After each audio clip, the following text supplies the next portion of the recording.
Before I start, Chloe and Nicole, can you see me? Can you see my screen? We can see you and we can hear you perfectly, thanks. Oh, that's great. Some of you may not be aware of my work. In fact, most of you are probably not aware of my work, but I'm an ethnologist, an ethnomusicologist, and a folklorist. And I research vernacular cultural traditions and have done since I was in my late teens. My first encounter with vernacular Christmas caroling was in 1969. So I have something like a good 50 years of experience of this particular tradition. And I'm going to start off now by telling you that sadly, none of this story takes place in Scotland. I'm afraid it's all based in England. And for those of you who know a little bit about the history of Calvinism, you will know why. So off we go. Why did I describe these carols as hidden? Well, the post Reformation history of caroling in England is problematic for several reasons. In the first place, the principal scholarly accounts conveniently overlook a body of evidence from the 19th and early 20th centuries because it didn't fit with the author's ideology or agenda. In the second place, the commentators passed judgment on aesthetic grounds that the music was unworthy of serious consideration. They elevated the discourse on Christmas carols to an elitist level that ignored evidence from the grassroots and was not based on ethnographic data. And this situation was further exacerbated by the publication of so-called authoritative collections of Christmas carols, which restricted their contents to reflect this position. And we're talking about the 1860s, 70s, and 1880s, Husk, Chope, Bramley and Stainer, and so on. Following the discoveries of the early folk song pioneers, the carol collections were widened but stopped well short of including any reference to the vernacular caroling sung in parts. And here we're referring to the Oxford Book of Carols, published in 1928. Although the early folk song collectors encountered such vernacular caroling traditions, they chose to exclude them as they considered them to be outside of their brief. And here I would mention Cecil Sharp and Vaughan Williams. Not surprising, really, as they preferred to focus on carols that were monodic. That means they had a single line of melody. They were performed solo, and they were like ballads in the structure of their narrative. Now, this was quite different to the situation in the USA, where field workers such as George Pullen Jackson welcomed with open arms group performance and recorded them, particularly of sacred singing. Moreover, they believed that folk song should be anonymous, and here we're talking about Sharp and Vaughan Williams and so on.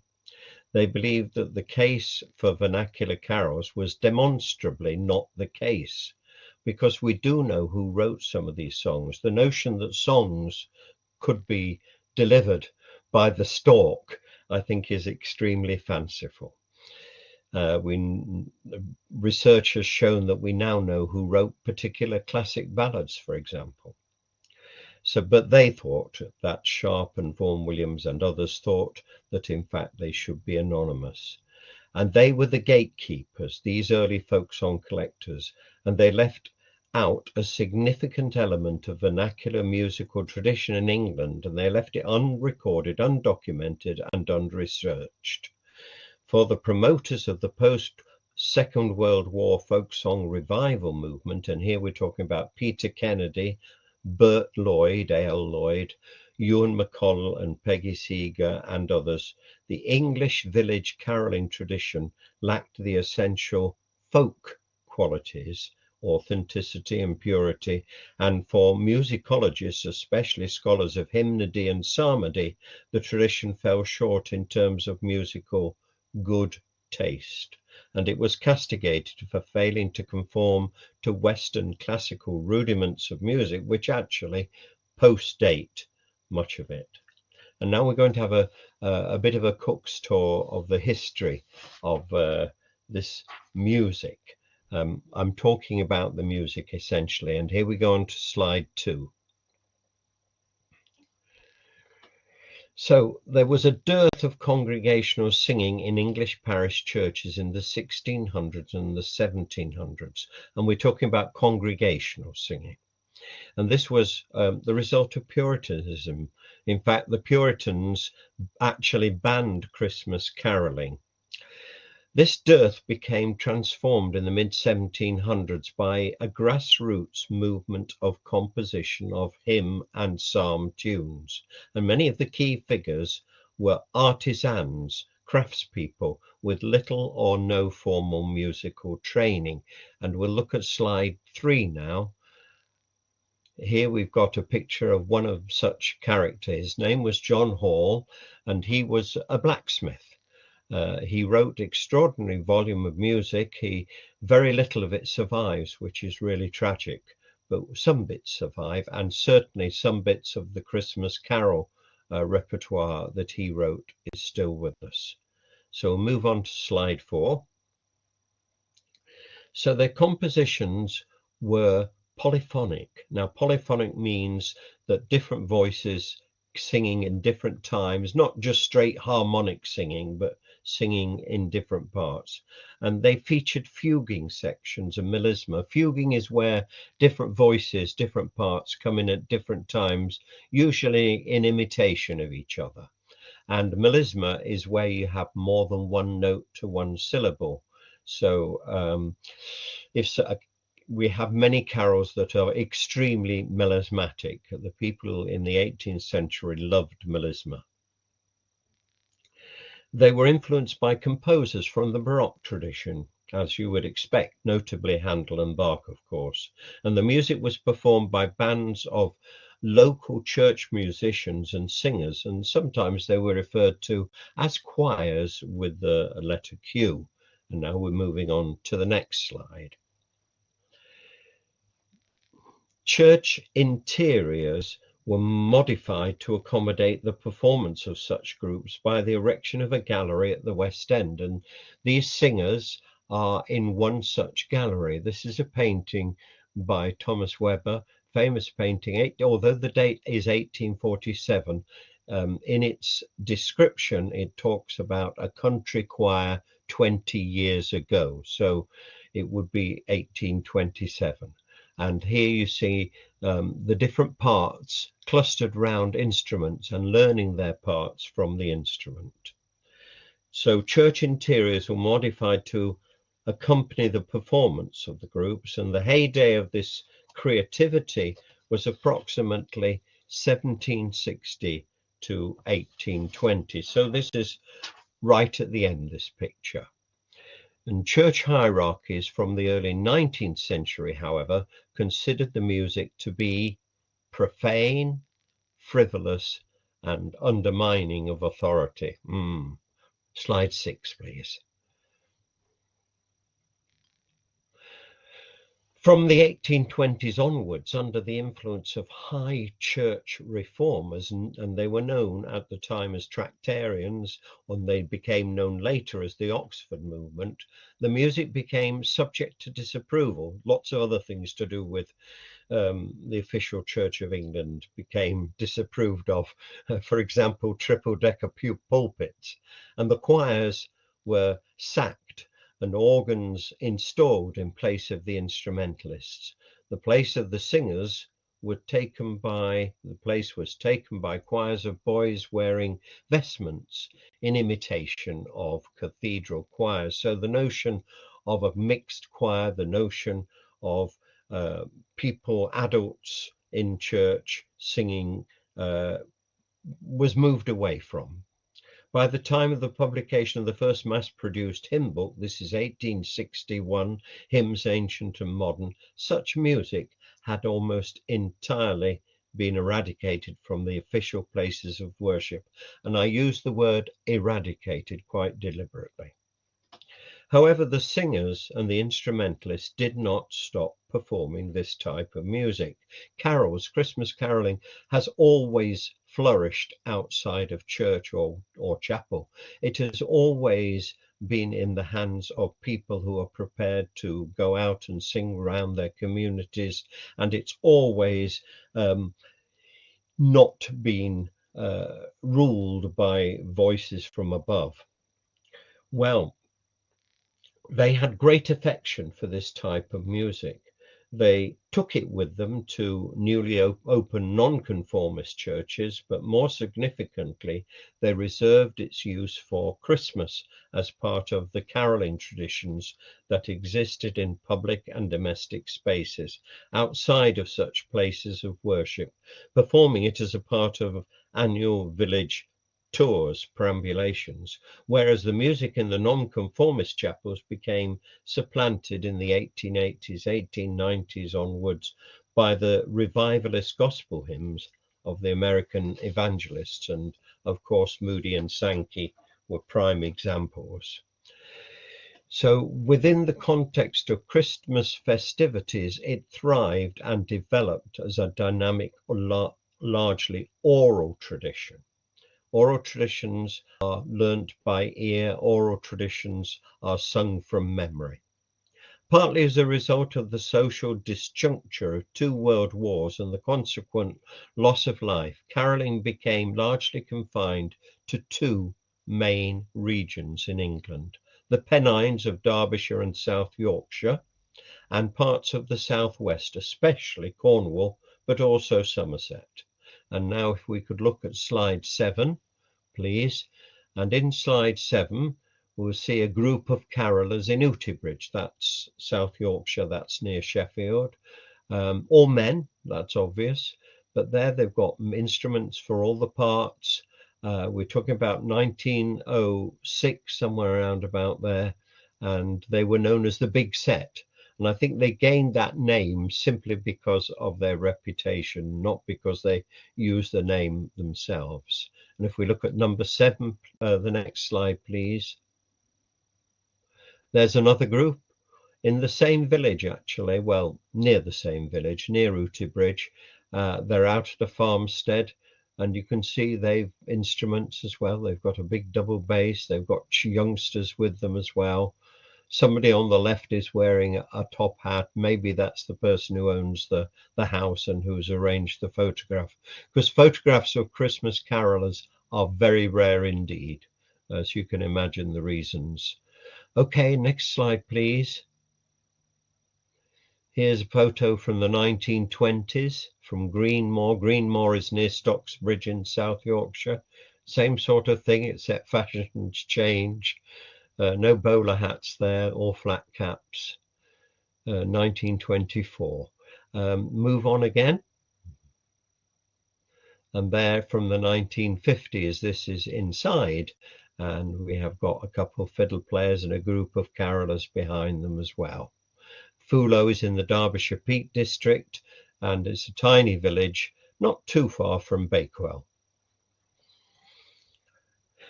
Well, the main theatre of performance then shifted from the village street during this period to the local village pub, and such carol singing, being out of the control of the official places of worship, became largely secularized.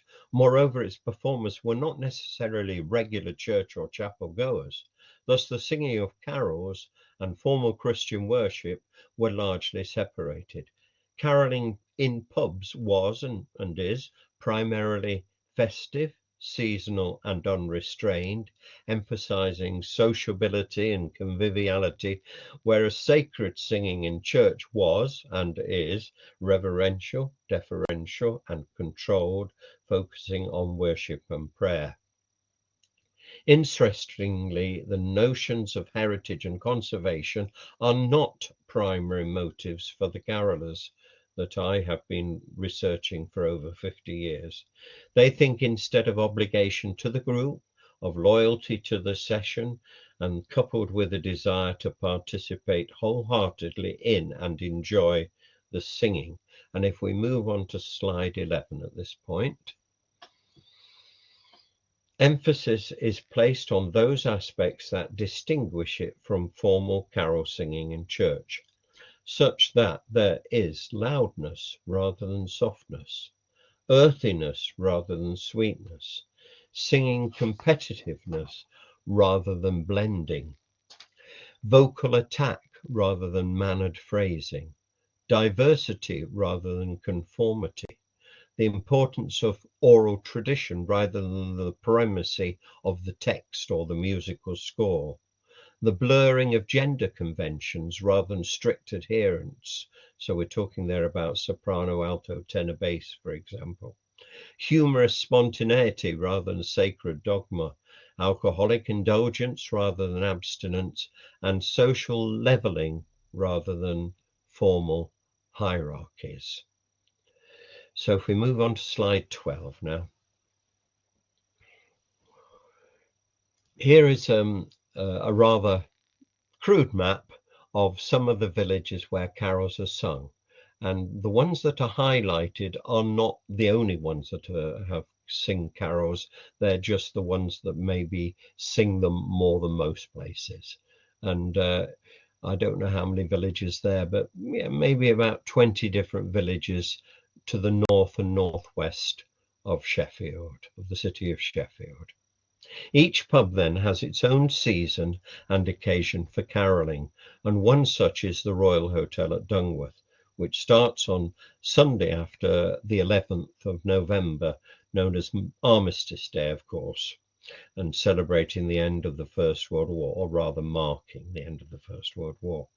And it finishes on the Sunday after Christmas Day at Dungworth, which is, that can vary obviously, thus making 7 Sundays and an additional session on the 26th of December, Boxing Day, St. Stephen's Day. If we move on to slide 13 now. The session takes place at lunchtime, starting promptly at 12 o'clock and finishing at 2. Although carolling usually continues after the official finish, and the place is completely packed, maybe 80, maybe as many as 100 people. For the past 25 years, the carols have been led by Sue Heritage, and she plays electronic organ with the support of a small number of senior carolers who cluster around the organ. Although Sue does not actually sing while she's playing, she selects the repertoire, the order, the pitch, the influences, and influences the tempo. Drawing on musical scores, both printed and manuscript, she plays an introduction which immediately signals to the carolers what's coming, and the pub is brought to order, such that talking stops. And it's a big, noisy pub, so it's quite remarkable. Most of the carols are in 4-line metrical stanzas in common ballad meter, so 4-3-4-3. And if I demonstrate this with while shepherds watch their flocks by night, or seated on the ground, the angel of the Lord came down and glory shone around. That's 4-3-4-3. And some are in 4-4-4-4, and that's similar, a similar meter, but it gives you 4 equal lines. And we're going to listen now to a carol that is in 4-4-4-4, which is known as short meter, and the carol is called Good News, and it's being sung by the singers from the Royal Hotel Dungworth, which is actually, it sounds very grand, but in terms of accommodation, they've only got about 5 rooms, so it's not that grand. Here we go then. Do we have slide 14 to look at the time? No? An introduction.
Okay, we'll finish there. Thank you very much. We'll finish there. I must say, in all honesty, the original recording is fine. Blackboard doesn't do that recording justice at all. What a shame, but never mind. I think you got the idea of it. Between each verse of the carols, you can hear Sue playing a short musical passage, an interlude, and these are called symphonies, which is the correct term. Such interludes were originally developed as an opportunity for instrumentalists, usually string or woodwind ensembles, to demonstrate their virtuosity.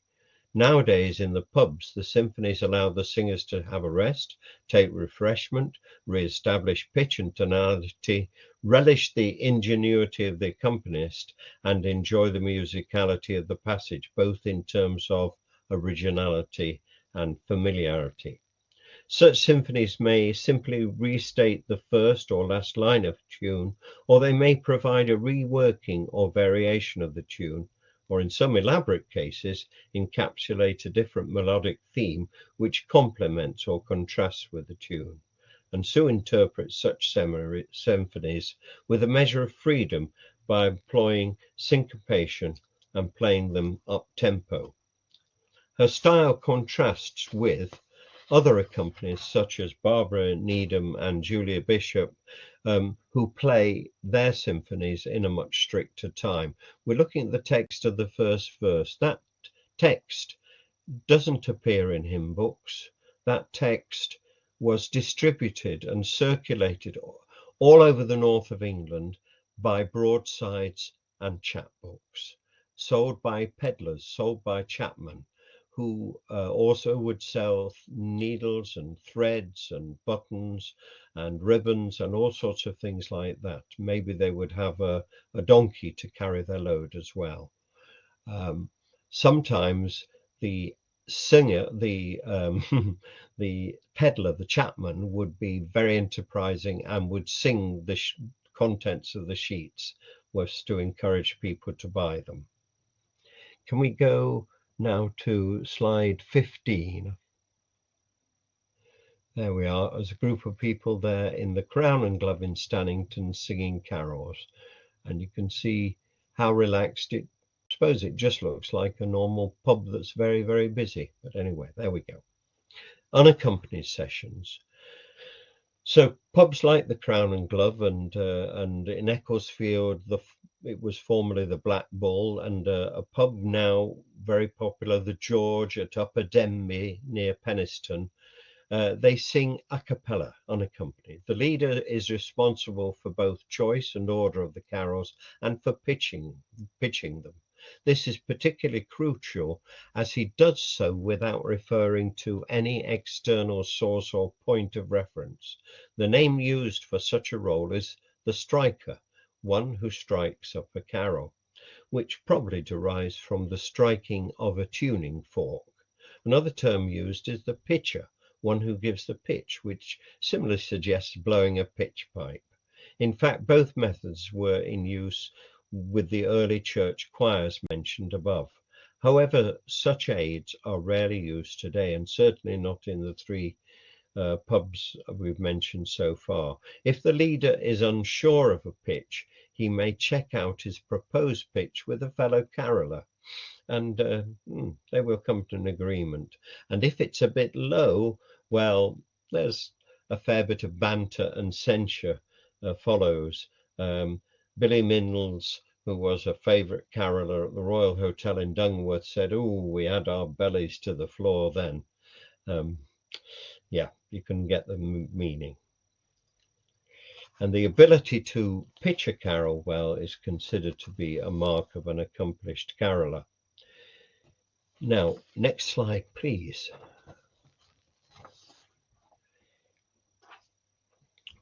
Not all carols that we're talking about circulated in manuscript. One or two were printed, and this is an example of a printed one. But it wasn't printed for a carol, it was printed for Psalm 47. We sing this, we set this, or people set this, and have done for maybe 150 years or more, 200 years maybe. They've set it to this particular tune and called it Foster, Old Foster, 47th Psalm, Burdette, or something like that. It was written by John Foster. That's only the opening page, but you get the feeling there of how elaborate some of this music was, with different instruments as well as a keyboard part. And as we go through the score, you would see the voice lines as well. So we have two main singing parts. Those who sing the tune, which is the majority, and we're talking the equivalent of sopranos or trebles, and those who sing the bass line. Now, neither part is gender specific, but both are sung these days by female and male voices, in different octaves, of course. Local terms for the two parts are firsts and seconds, and the point being that when it comes to the fuguing, the tune singers usually sing first and the basses that come in second. There is often a sense of competitiveness about this singing, because when the parts break apart, one part tries to sing as loud as the other, or louder still. Predictably, such tensions are resolved in the final phrase of a carol tune, which brings the parts together as they progress to the final chord of the keynote. And here we're going to go to the next slide, and we're going to listen to While Shepherds Watch Their Flocks. Obviously, we don't need the words. The striker of this carol is Cyril Latimer, no longer with us. Cyril was a wonderful leader of a superb carol session, getting my words tangled.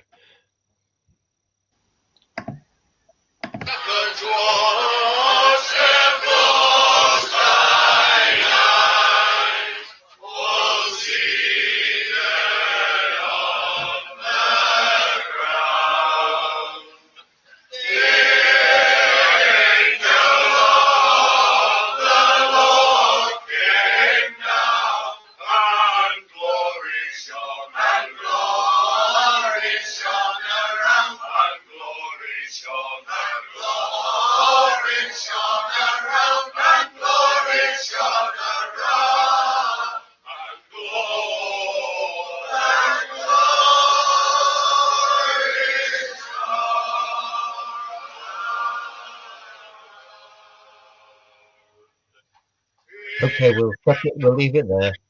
Thank you very much. Thank you. Yes, once again, the sound quality it's very much like the sound coming down an old-fashioned telephone. Oh dear. The experience of singing in the Blue Ball or the Fountain in Birchwood or the Royal at Dungworth is quite extraordinary. It's often described by first-time listeners and apprentice carolers, and the magnitude, intensity of the volume of male-dominated voices is almost overwhelming. I've heard fellow carolers comment that their eardrums were popping, that they could feel the sound vibrating through their bodies, and that they felt the air in the room bubbling with the overload of volume. The declamatory nature of the singing is such that it's often impossible to hear your own voice, let alone hear the person next to you or someone talking in your ear. Nonetheless, individual voices are audible at times, especially at the end of musical phrases.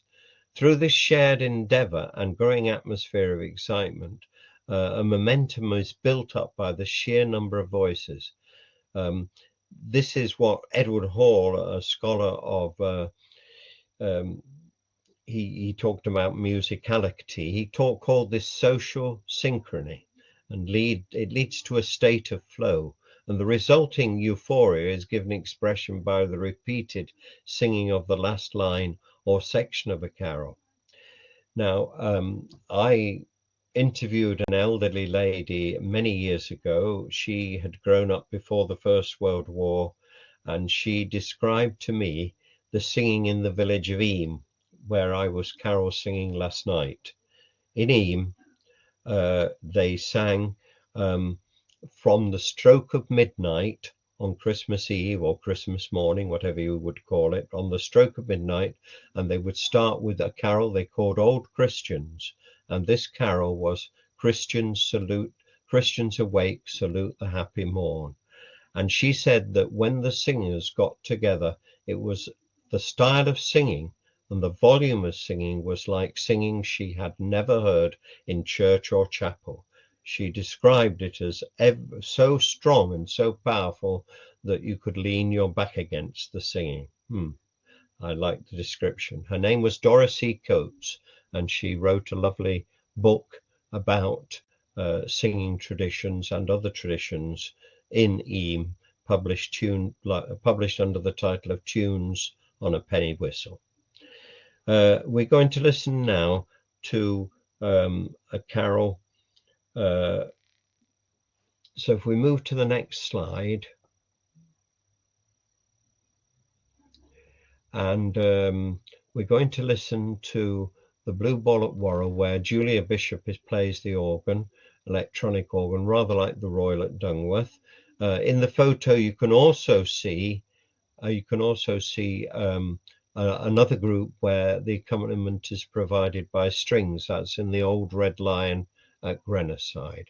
But if we move to the next slide, we should have the music. Yes, okay. Mount Zion, this carol's called. Mortals awake with angels join and chant the solemn lay. Joy, love and gratitude combine to hail the auspicious day.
We can just hear Julia playing the symphony.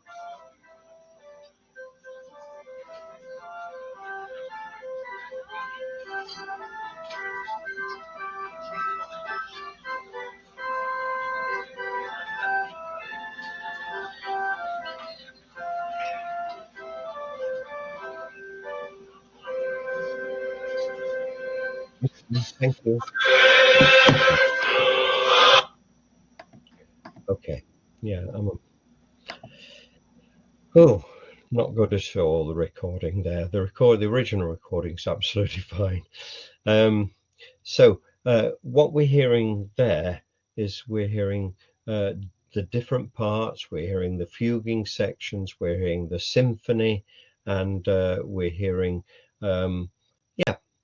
hearing it in a much more steady tempo as well. The music itself was written by Thomas Clark, Thomas Clark from Canterbury, and he's also the man who wrote a wonderful setting of which is sung for While Shepherds Watched, which is called Cranbrook, and it was on the radio the other morning. They didn't call it Cranbrook then; they called it something else. Dee dun dee dee da da dun dum. Some of you will recognise the tune. People sing the music in very individual ways, but for example, if you read the music on a page and you're a choir singer, you might sing Jacob's Well, the opening line of Jacob's Well. Jacob's well, a stranger sought. Quite straightforward. But when people sing it in practice, and they're not singing from books, they're singing from oral tradition, from memory, they do it differently. They would sing, Jacob's well, a stranger sought. It's got little slides, little moving into notes, little bits of decoration, and so on. And it gives the music quite a character. And also, they often provide two syllables where we might sing or say one. So they have secure, for example, they have pure, they have fear instead of fear, and so on. Now, if we move on to the next slide, there is the Traveller's Rest at Bridge, also celebrating, singing, a piano accompaniment there. And yeah, you can see everybody's absolutely making merry, and it's very extrovert singing. And we move on to the next slide. This is a manuscript I wanted to show you because it shows quite clearly two parts, because many of these carols started life, the music for them started life in two parts. It's later arrangers who added soprano and tenor. Here we've got just the tune and the bass in both carols. And the carol at the bottom, Hark, Hark, What News, is a composition by John Hall, the blacksmith. The one at the top, Hail Delightful Sacred Morn, is by Richard Furness from the village of Eyam, which we mentioned a few minutes ago. If we look at the next slide, and here we've got an example of a solo. These solos are feature verse and chorus, and this in my list of music examples is called 4A. So if you could find 4A, not 4B, 4A.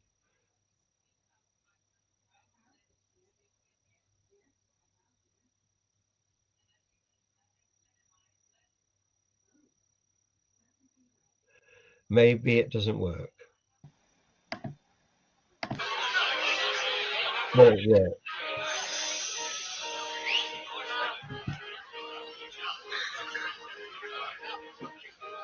It's called the Christmas Tree. Now comes this way so blithe and gay, upon the merry Christmas day. So merrily, securely, with his big hat and reindeer sleigh. With lots of toys for girls and boys, as pretty as you e'er did see. Oh, welcome Santa Claus's man, Kris Kringle with his Christmas tree.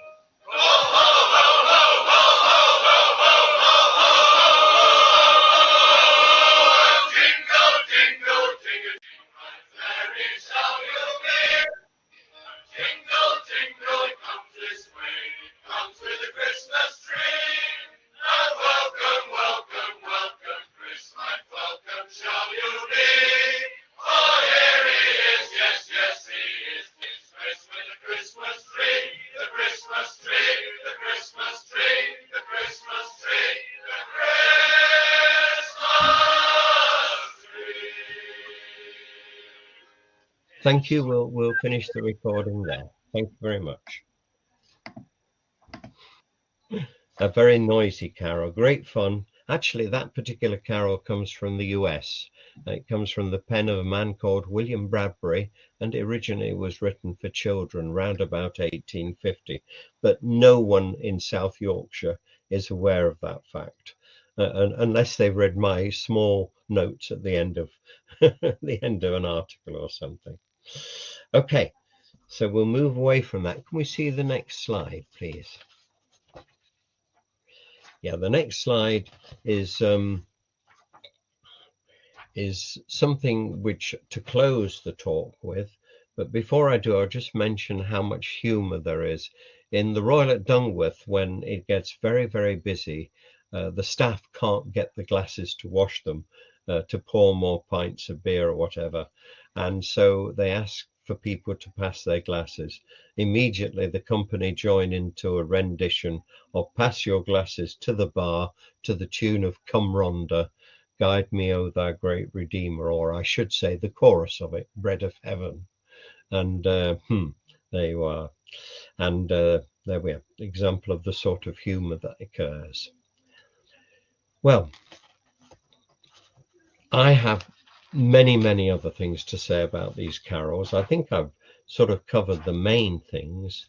We're talking about, in location, an area that to the south and west of Sheffield, which includes the Hope Valley of Derbyshire. And we're talking about an area to the north and west of Sheffield, which reaches up to Homfirth and nearly to Huddersfield. So that gives you a rough sort of feeling of the area. I think what I would like to do is bring it up to date a little bit and say that how much people now rely on the internet. There are two websites in particular. One is called Local Carols and one is called Village Carols. And people will go to these to see where the carol sing is tonight under Local Carols. They will go to Village Carols to read about the history of the carols and to see where they can buy books and recordings and so on. So there's quite a network, and I think I'll just come to the conclusion. I'm looking at the clock. I've gone on a little bit longer than I intended. But in this paper, I've talked about a tradition of multi-part singing, and it's complex in its development and its intricate nature and practice. Needless to say, there are, of course, lots of other significant issues that I haven't been able to mention. My attraction to the field of research has been substantial and enduring, and I warm to the tradition of its non-elitist grassroots background. I relish its inclusiveness because nobody auditions to sing in these sessions. Its participatory nature. You can't sit there and watch. That's not a choir performance. You join in. I relate to its musicality and its secularity. I'm excited by the extent to which it has existed as a subculture, largely hidden from mainstream art music, folk music, and sacred singing. And people constantly come on the radio and talk absolute twaddle. There was somebody on Radio 4 the other morning, and most of what he said was twaddle. There we go. Yeah, you can have a go at me now. That's perfect. Thank you so much, Ian. That was fantastic. That was so interesting. So we will open up for questions now.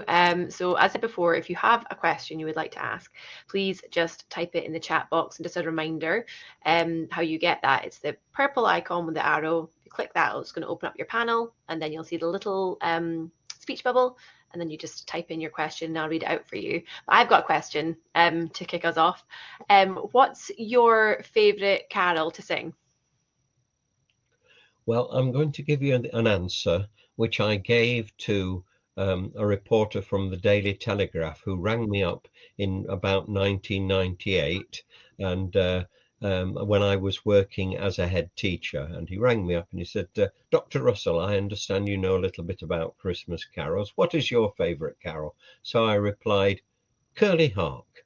Curly Hark? That shut him up. He didn't know what to say.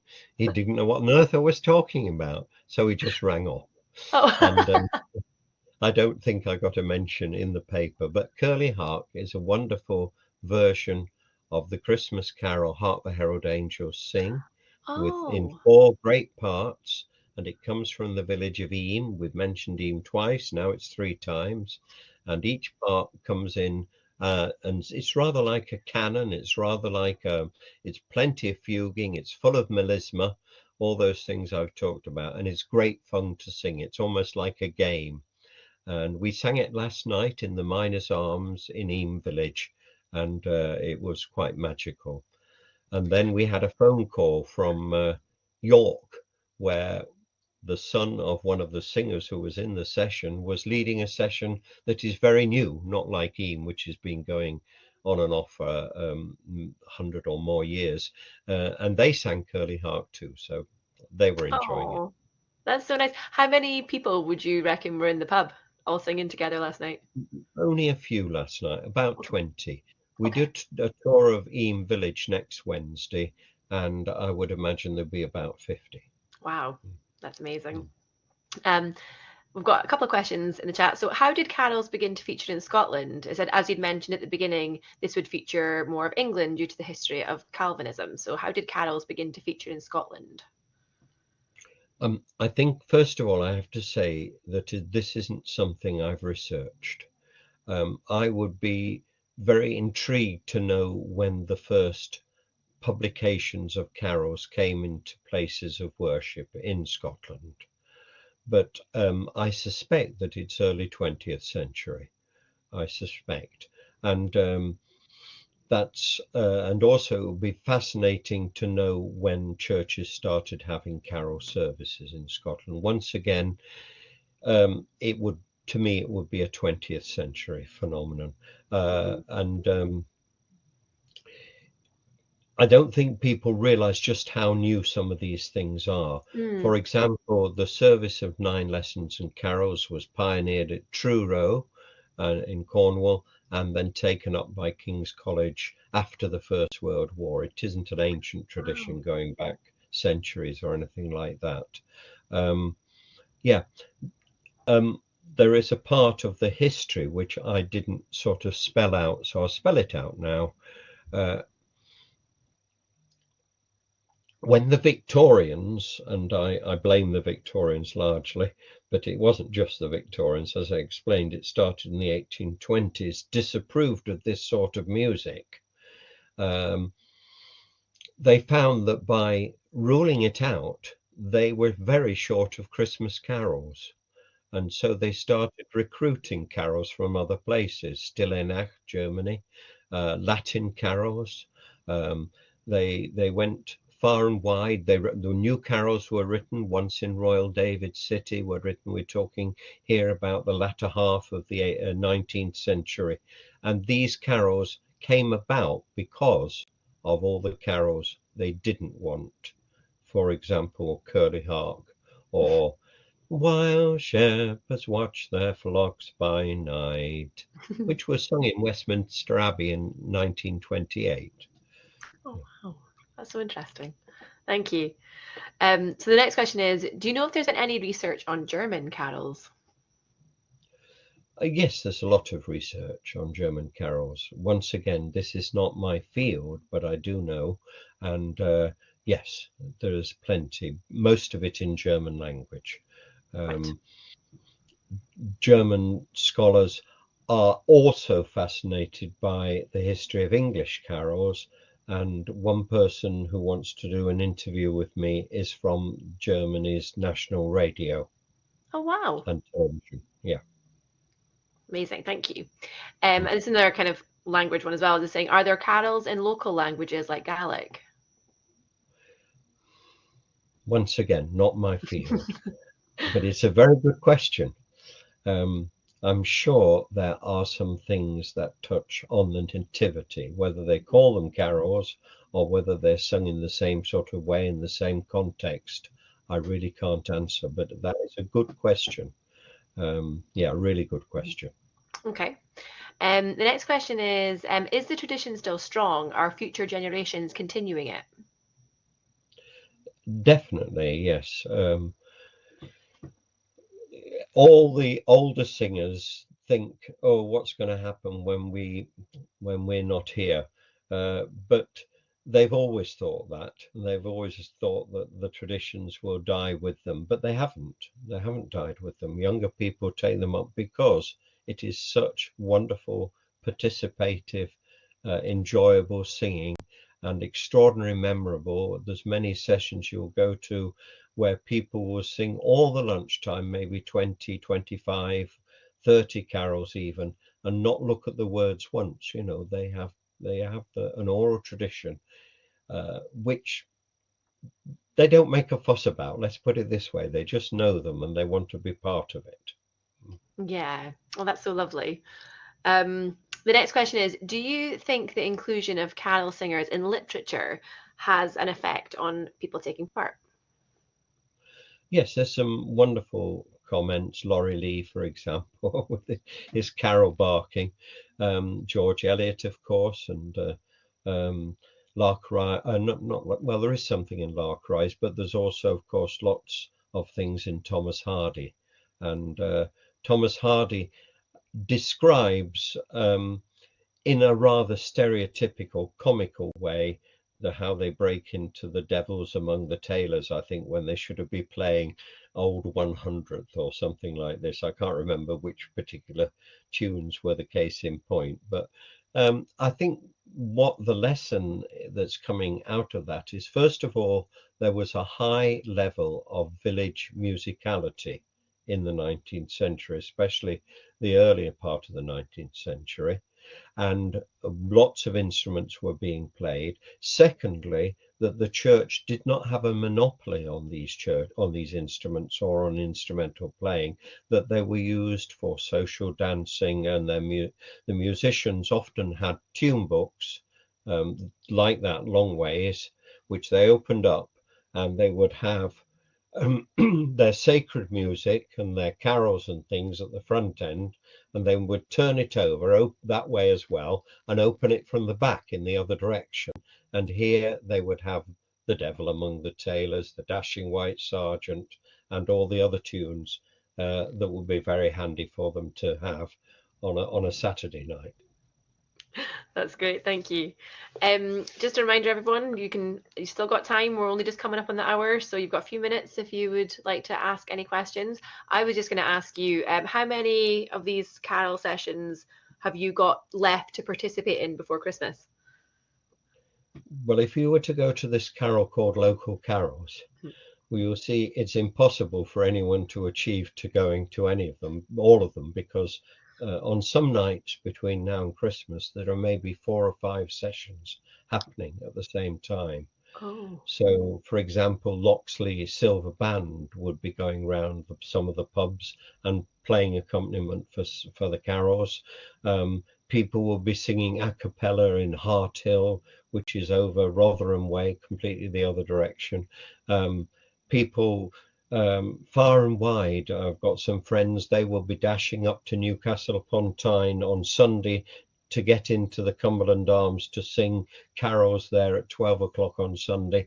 And they're unashamedly, they call them Sheffield carols. They don't mess about. They're not pretending they're Newcastle carols. They call them Sheffield carols, which is strange because you walk around the centre of Sheffield and you could ask 10 different people, different ages, different ethnicities, could you tell me anything about Sheffield carols? And they'd probably all say no, because although the carols are called Sheffield carols, they're not really known in the city centre. They're known in the villages, in the hamlets, and yeah, the borders, the periphery. It's so interesting. I didn't know anything about this until today, so it's so incredibly interesting. I think we might be done for questions now, actually. Doesn't seem to be anything else coming up in the chat. Just while we're waiting, I just want to say that for our regulars in the audience, we've got a lot of people who come along to all of our online events, and it's so appreciated. But just to let everyone know that this is actually Chloe's last online event for quite some time, because she goes on maternity leave tomorrow. So she'll be off for the next year. So you won't see a familiar face of Chloe in our online events next year, but just to confirm, we will definitely be carrying on with them. And we wish Chloe absolutely all the best for her time off as a new mother. We've had a couple of comments there, Ian, just saying thank you for another interesting, informative talk. And then another comment saying very interesting, thank you. So I think it's really been enjoyed by everybody. So we really appreciate you taking the time to speak to us today. And thank you all for joining us. And yeah, Merry Christmas to everyone. I hope you have a fantastic time. A little PS. Yes. Nicole, Radio 3 on Christmas Eve have an item all about caroling in South Yorkshire. Radio 3 Christmas Eve. Thank you very I'm much. not sure of the time, but it's definitely on Radio 3 on Christmas Eve. Perfect. Thank you so much for letting us know that. And as I said, Merry Christmas to everyone. Thank you so much for coming, and thank you to you, Ian. Enjoy the rest of your evenings. See you later.